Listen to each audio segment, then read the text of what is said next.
Running shoe stack heights are getting taller and taller. Is badminton going the same way? Was I surprised by this Victor C90 NitroLite here? Yes.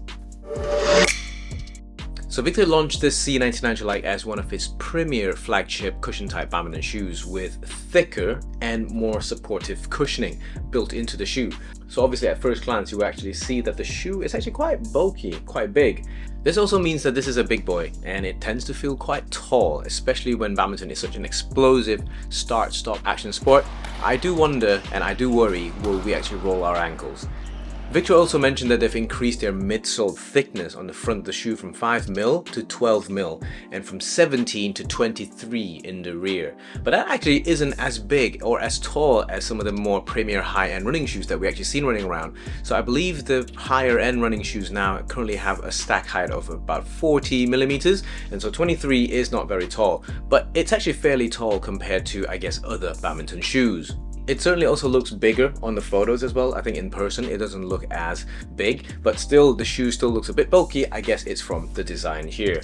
In terms of the additional looks from the side, we can see there's a carbon plate on the bottom here, and I'm also very impressed to see that there's a new and different design to the outsole. This is the third Victor flagship shoe that I have reviewed, so previously the A970, the VG2, and now this C90, and all three of them do have very different outsoles. The first two worked pretty well for me in my opinion, so it's actually quite surprising to see a new one, especially I thought maybe manufacturers can save on tooling a little bit during the production process, but very eager to try.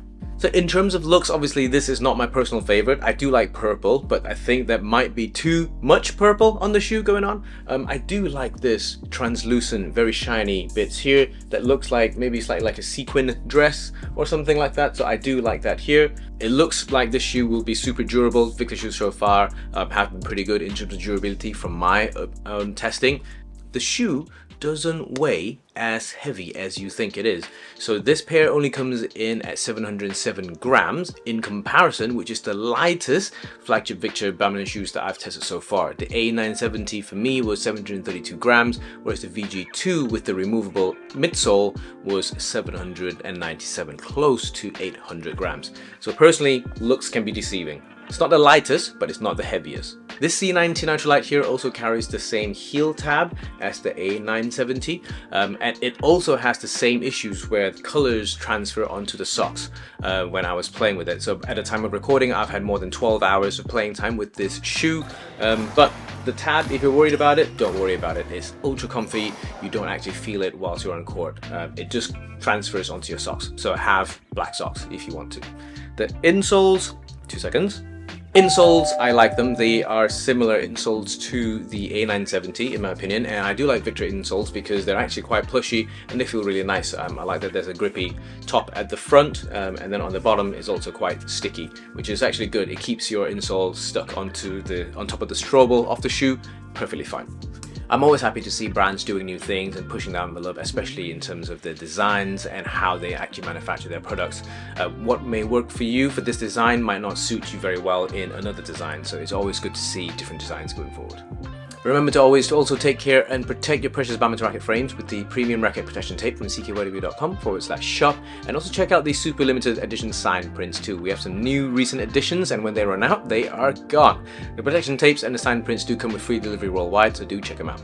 So earlier on I mentioned I had more than 12 hours on court time with the C90 NitroLite, and I have split them across multiple weeks for this testing, and so far as soon as I initially put on the shoe I felt slightly taller, only slightly though, but it was very cushiony. So like the cushioning is actually pretty plush and quite spongy, so although you feel slightly taller, and I was worried about going over my ankle, but this never happened. I was concerned about it, but it never happened in terms of the slightly taller than usual center of gravity. I did not trip, nor did I felt it was exceptionally heavy, so it's actually pretty cool.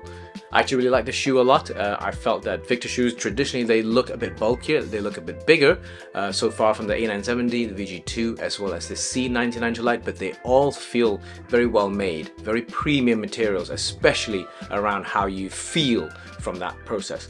The slightly taller stack height than usual, 23 at the back, 12 at the front. That also means that there's a heel toe drop of 11mm. I personally did not feel anything excessive in terms of the heel to toe drop. Normally I think in terms of running shoes you see them from 5mm difference, 5mm drops to maybe even 8 to 10mm, but this one was 11mm. I did not feel anything unnatural at all.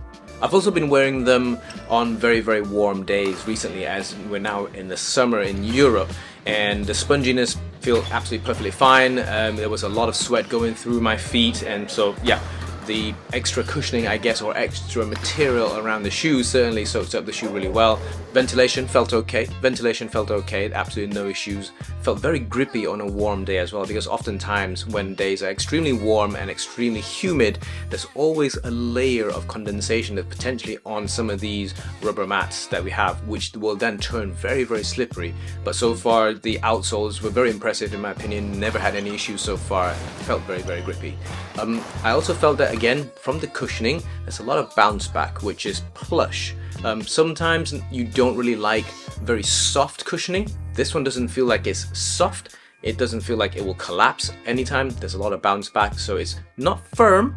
Fairly, I guess on a scale of 1 to 10, you're looking maybe, I'd say this is a 7.5, 8 in terms of firmness, 10 being very firm, which you don't really want because you might get injured, but 7 to 8 is probably the cushioning level that I give. So it's medium firm from my opinion, medium to medium firm, and I quite like that. So it's actually a really nice shoe. I felt that it was quite premium in terms of the feel. I did actually feel that the shoe was not able to wrap around my foot completely, so there was actually quite a lot of gaps. I think if you have a taller, wider foot, this C90 NitroLite will fit you really well. So I had a little bit of gap compared to my usual size, both on the sides as well as the top.